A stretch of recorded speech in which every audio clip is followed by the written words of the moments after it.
Good morning students. हमने last topic discuss कर लिया था proof of Gauss law from Coulomb's law. Today we will discuss continuous charge distribution. Okay, what is continuous charge distribution? देखिए, अब तक हमने discuss किया था, उसमें हमने लिया था कि चार्ज पॉइंट चार्ज डिस्कस किया था क्यू, ठीक है। फिर हमने सिस्टम ऑफ चार्ज ले लिए थे Q1, Q2, Q3, Q4, Qn। Okay, इस कंडीशन से वो हमने क्या कर रहे थे, इंडिविजुअल चार्ज के बारे में डिस्कशन कर रहे थे, ठीक है। कि हमने इलेक्ट्रिक फील्ड फाइंड किया था due to Q1, due to Q2, due to Q3 और ड्यू टू Qn। ओके, और फिर उनका क्या कर दिया, वेक्टर सम कर दिया, तो अपने वो टोटल रिजल्टेंट इलेक्ट्रिक फील्ड है वो ऑब्टेन हो गया था, ठीक है। लेकिन जब क्या होता है, चार्ज है वो वेरी लार्ज नंबर में है, ठीक है। जब चार्ज है वो वेरी लार्ज नंबर में है और उनके बिटवीन जो स्पेस है वो क्या है, वेरी लेस, तो उस कंडीशन में हम इंडिविजुअल चार्ज के बारे में डिस्कशन पॉसिबल नहीं होता है। उस कंडीशन में जो चार्ज डिस्ट्रीब्यूशन है वो कंटिन्यूस चार्ज डिस्ट्रीब्यूशन कहलाता है, ठीक है। बट इसका मीन ये नहीं कि चार्ज क्वांटाइज नहीं होता है। ओके, चार्ज तो ऑलवेज क्या रहेगा, क्वांटाइज्ड ही रहेगा, ठीक है। ये क्या है, continuous distribution of quantized charge, ठीक है। एक स्फीयर है और उस स्फीयर पर चार्ज है वो डिस्ट्रीब्यूटेड है, तो इस कंडीशन में एक सिंगल चार्ज पर डिस्कशन करना पॉसिबल नहीं है, ठीक है। तो इसमें आप देख लो, चार्ज है वेरी लार्ज नंबर में है और उनके बिटवीन जो स्पेस है वो बहुत क्या है, कम है। इस कंडीशन में वो चार्ज है वो कैसा होगा, कंटिन्यूस चार्ज डिस्ट्रीब्यूशन। ओके, देखिए इसमें a system of a large number of closely spaced, a system of a large number of closely spaced charges is known as continuous charge distribution, continuous distribution of quantized charge, ठीक है। continuous distribution रहेगा लेकिन charge क्या रहेगा, quantized रहेगा, clear. अब a very large number of charges can be treated as a continuous charge distribution where calculation of the field requires integrate, ठीक है। अब इस कंडीशन में जब हम इलेक्ट्रिक फील्ड फाइंड करते हैं तो उसके लिए हमें इंटीग्रेशन की रिक्वायरमेंट होती है, ठीक है। क्लियर हो गया? तो आगे देखिए, types of continuous charge distribution on the basis of dimensions. Okay, ये 3 टाइप्स होते हैं इसके। 1 linear charge distribution, second surface charge distribution और थर्ड वॉल्यूम चार्ज डिस्ट्रीब्यूशन। तो हम फर्स्ट डिस्कस करते हैं लीनियर चार्ज डिस्ट्रीब्यूशन।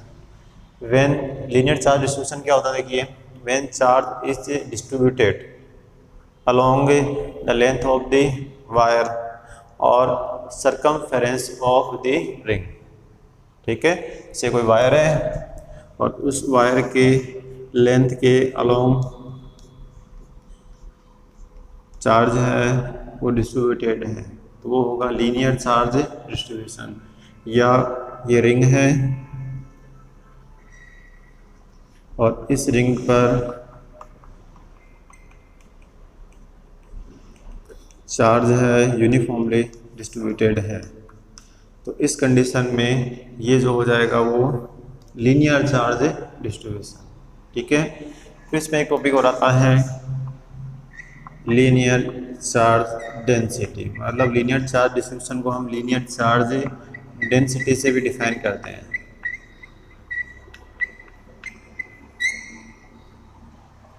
ओके, तो लीनियर चार्ज डेंसिटी, इसको हम लैम्डा से डिनोट करते हैं।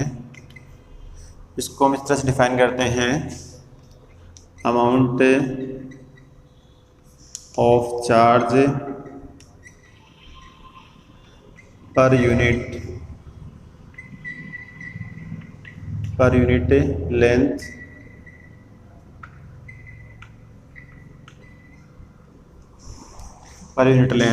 At any point of linear charge distribution, linear charge distribution. Okay, इसे हमने ये वायर लिया है और इस वायर की जो लेंथ है वो है L और इस वायर पर चार्ज है Q डिस्ट्रीब्यूटेड है। ठीक है, अब इस कंडीशन में देखिए, तो हम इस पर एक एलिमेंट लेते हैं, लेंथ एलिमेंट। ठीक है, इसकी लेंथ है वो dl है और इस पर जो चार्ज प्रेजेंट है वो dq, और इससे हमने एक पॉइंट ले लिया है यहाँ P, इसकी डिस्टेंस है वो r और इस डायरेक्शन में जो यूनिट वेक्टर है वो है r के। ओके, यहाँ जो चार्ज प्रेजेंट है इस पे वो है dq। तो मैंने लीनियर चार्ज डेंसिटी क्या बताई आपको, amount of charge per unit length at any point of linear charge distribution. ठीक है, तो इसमें हमने एलिमेंट लिया है, इसकी लेंथ है वो dl और जिस पे चार्ज है वो क्या है, dq है। क्लियर, इस कंडीशन में लीनियर चार्ज डेंसिटी होगी वो होगी lambda equal to dq upon dl। ठीक है, amount of charge per unit length, amount of charge per unit length. अगर ये टोटल चार्ज मान लीजिए इसमें है Q और इसकी लेंथ L पर यूनिफॉर्मली डिस्ट्रीब्यूटेड है, तो उस कंडीशन में लीनियर चार्ज डेंसिटी हो जाएगी वो Q upon L, Q upon L। Clear, और इसकी जो यूनिट होती है वो है, इसकी यूनिट, इसकी SI जो यूनिट होगी वो होगी इसमें कूलॉम पर मीटर। इसकी जो SI यूनिट होगी वो होगी इसकी कूलॉम पर मीटर। इसके लिए कूलॉम हो जाएगा और लेंथ के लिए हो जाएगा मीटर, तो कूलॉम पर मीटर, या इसको हम ये भी लिख सकते हैं कूलॉम और मीटर इनवर्स। ओके, अब देखिए इसमें लीनियर चार्ज डिस्ट्रीब्यूशन के कारण हमें इलेक्ट्रिक फील्ड फाइंड करना हो तो कैसे फाइंड करेंगे। ठीक है, अभी मैंने आपको बताया था पहले कि है ना, हम एक इंडिविजुअल चार्ज पर तो हम डिस्कशन नहीं कर सकते। ठीक है, तो इसके लिए हम ये करते हैं कि इसका एक स्मॉल एलिमेंट ले लेते हैं और ये स्मॉल एलिमेंट है वो एक पॉइंट चार्ज की तरह बिहेव करता है। ठीक है, ये वायर है, इसकी जो लेंथ है टोटल वो L है और इस पर जो टोटल चार्ज डिस्ट्रीब्यूटेड है वो Q है। ओके, हमने इसका एलिमेंट लिया है वो dl है, जिस पर चार्ज प्रेजेंट है वो dq और इससे r डिस्टेंस पर कोई पॉइंट P है। तो electric field intensity at point P due to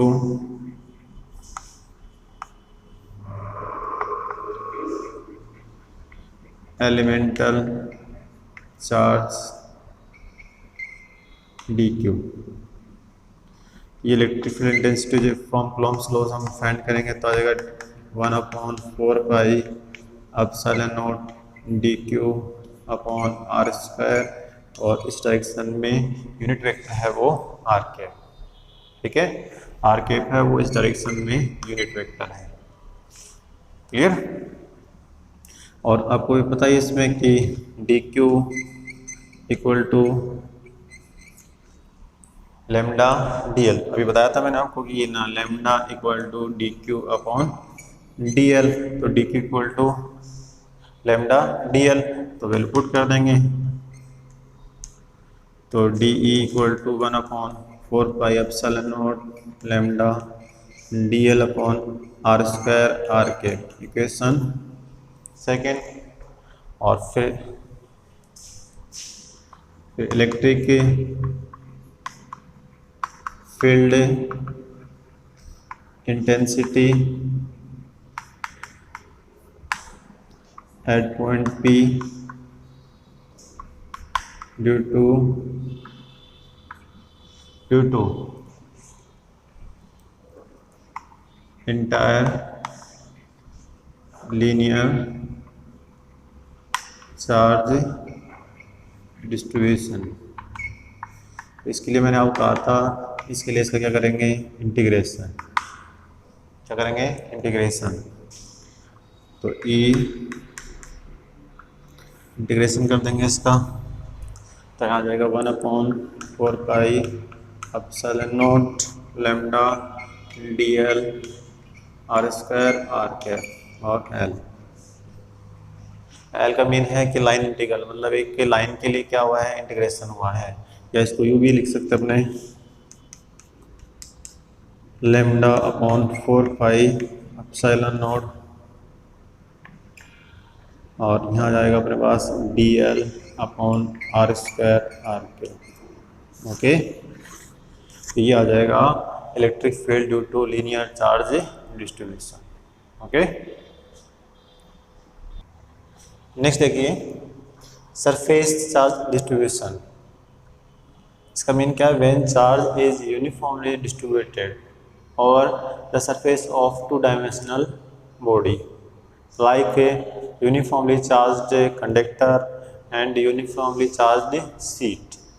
ठीक है, जब चार्ज है वो किसी सरफेस पर यूनिफॉर्मली डिस्ट्रीब्यूटेड होता है तो उसको हम कहते हैं सरफेस चार्ज डिस्ट्रीब्यूशन। जैसे मैंने आपको बताया कि कंडक्टर है, कंडक्टिंग स्फीयर है, और इस स्फीयर पर चार्ज है वो यूनिफॉर्मली डिस्ट्रीब्यूटेड है। तो इस कंडीशन में जो डिस्ट्रीब्यूशन होगा वो सरफेस चार्ज डिस्ट्रीब्यूशन। या ये अपने पास कोई सीट है और इस सीट पर चार्ज है वो यूनिफॉर्मली डिस्ट्रीब्यूटेड है, तो ये हो जाएगा सरफेस चार्ज डिस्ट्रीब्यूशन। क्लियर हो गया। सरफेस चार्ज डिस्ट्रीब्यूशन को हमें सरफेस चार्ज डेंसिटी से भी डिफाइन करते हैं, इसको हम रिप्रेजेंट करते हैं सिग्मा से। ये क्या होगा, the amount of charge per unit area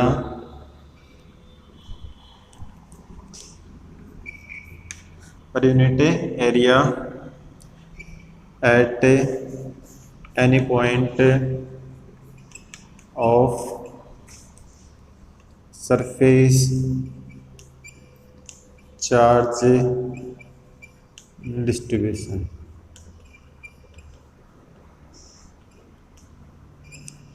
surface charge distribution clear हो गया। जैसे आपने कोई भी, जैसे मान लीजिए आपने एरिया ले रखा है, अब इस पर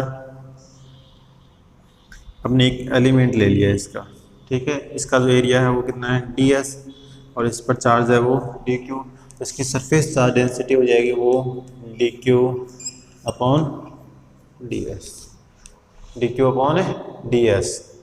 clear.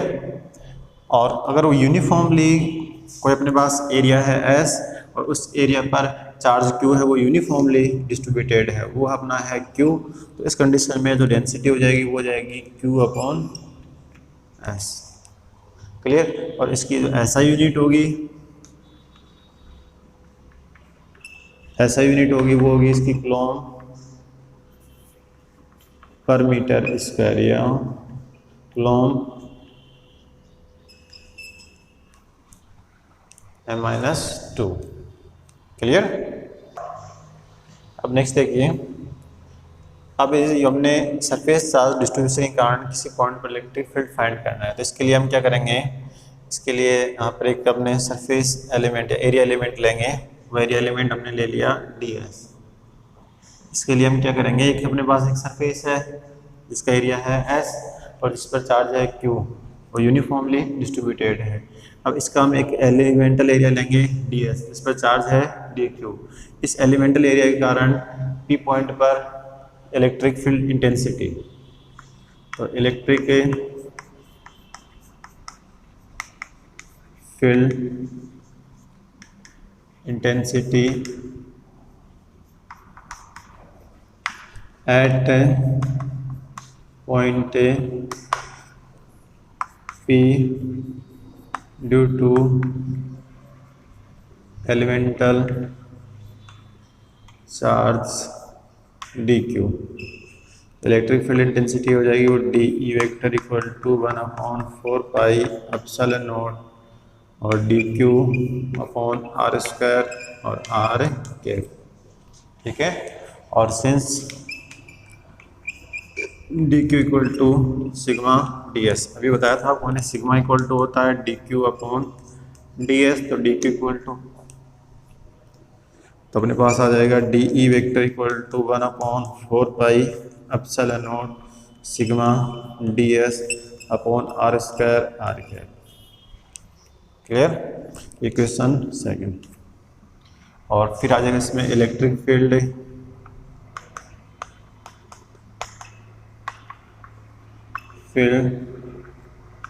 Intensity at point P due to surface charge distribution. इसके लिए हम इक्वेशन 2 का प्रॉपर लिमिट के अंदर इंटीग्रेशन कर देंगे, तो आ जाएगा अपने पास E और यहाँ आ जाएगा S और 1/4 pi epsilon nought sigma D S R square R cap, या E vector equal to sigma upon 4 pi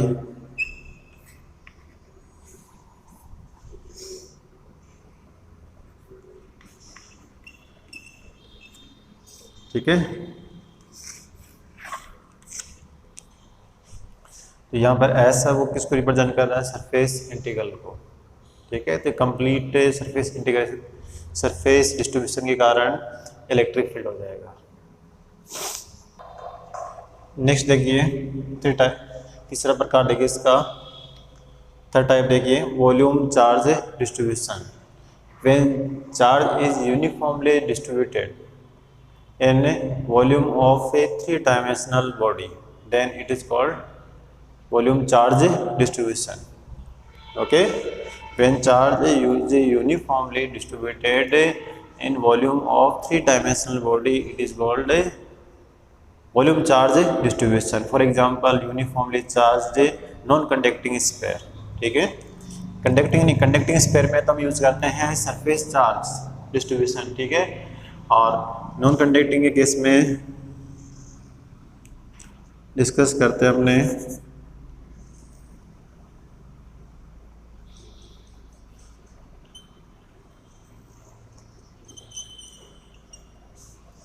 okay. तो इसमें देखिए आप चार्ज है वो यूनिफॉर्मली डिस्ट्रीब्यूटेड है, तो इसके होल वॉल्यूम में चार्ज है वो यूनिफॉर्मली डिस्ट्रीब्यूटेड है, तो ये होगा वॉल्यूम चार्ज डिस्ट्रीब्यूशन। ओके, और वॉल्यूम चार्ज डिस्ट्रीब्यूशन को हमें डिफाइन करते हैं volume charge density. Volume charge density इसको हम रिप्रेजेंट करते हैं रो से। ओके, तो ये हो जाएगा the amount of charge per unit volume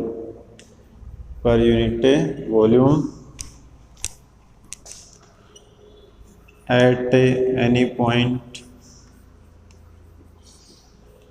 of volume charge distribution.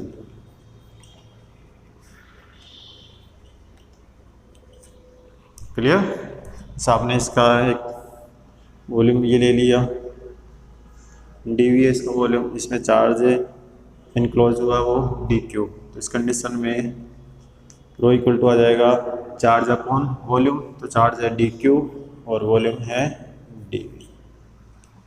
ठीक है, और चार्ज अगर चार्ज q है और वो वॉल्यूम v में यूनिफॉर्मली डिस्ट्रीब्यूटेड है तो उस कंडीशन में रो हो जाएगा अपना q अपॉन v। और इसकी ऐसा यूनिट आ जाएगी इसकी कूलॉम पर मीटर क्यूब, इसको कूलॉम m पावर -3। ओके, अब देखिए हम वॉल्यूम चार्ज डिस्ट्रीब्यूशन के कारण किसी पॉइंट पर इलेक्ट्रिक फील्ड फाइंड करेंगे। इसके लिए हम क्या करेंगे, इसका एक एलिमेंटल वॉल्यूम ले लेंगे, इस स्फीयर का कंडक्टिंग स्फीयर है और इसके होल वॉल्यूम v में चार्ज q है वो यूनिफॉर्मली डिस्ट्रीब्यूटेड है, तो इसका हमने एक एलिमेंटल वॉल्यूम ले लिया हुआ है dv। इसमें आवेश है वो कितना प्रेजेंट है dq और इसकी डिस्टेंस है वो कितनी है p पॉइंट से r, तो इसी कारण इलेक्ट्रिक फील्ड हो जाएगा 1/dq upon r² r cap, क्योंकि ये एक एज ए पॉइंट चार्ज क्या करेगा, बिहेव करेगा। और सिंस आपको पता है dq equal to rho dv, क्योंकि हमने डिस्कस किया था अभी, रो बताया था मैंने dq अपॉन, तो dq equal to rho dv, तो अपने पास इलेक्ट्रिक फील्ड आ जाएगा वो 1/4 rho dv upon r² r cap, equation second. ठीक है, फिर इलेक्ट्रिक फील्ड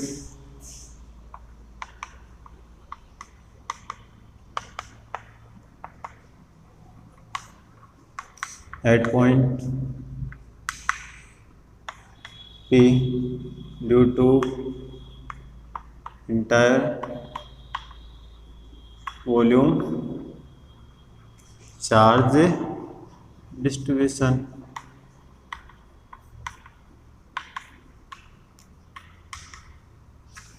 वॉल्यूम, अब देखिए हम next electric field intensity due to volume charge distribution. तो अपने पास एक क्या है, नॉन कंडक्टिंग स्फीयर है जिसका वॉल्यूम v है और इसमें चार्ज q है वो यूनिफॉर्मली डिस्ट्रीब्यूटेड है। अब इसके कारण हमें p पॉइंट पर इलेक्ट्रिक फील्ड फाइंड करना है, जिसके लिए हम क्या करेंगे, इसका एक क्या लेंगे, एलिमेंटल वॉल्यूम, और इस वॉल्यूम में जो चार्ज इनक्लोज है वो है dq और dq है वो एक पॉइंट चार्ज की तरह बिहेव करेगा। तो electric field at point P due to elemental charge d 1/4 dq r² r cap, और since dq equal to rho dv, क्योंकि ये बताया था मैंने rho equal to dq upon dv, और इसकी वैल्यू पुट कर दी rho dv 4πε0 r² r cap. ठीक है, और होल वॉल्यूम के लिए लेंगे तो इसका वॉल्यूम इंटीग्रल कर देंगे, electric field at point P due to entire volume charge distribution. इसके लिए क्या कर देंगे, volume integral 4πε0 rho dv r² r cap, rho और 4πε0 कांस्टेंट बाहर आ जाएंगे, dv upon r² r cap पे क्या कर देंगे वॉल्यूम में इंटीग्रल। तो ये अपने पास आ जाएगा electric field due to volume charge distribution. Thank you.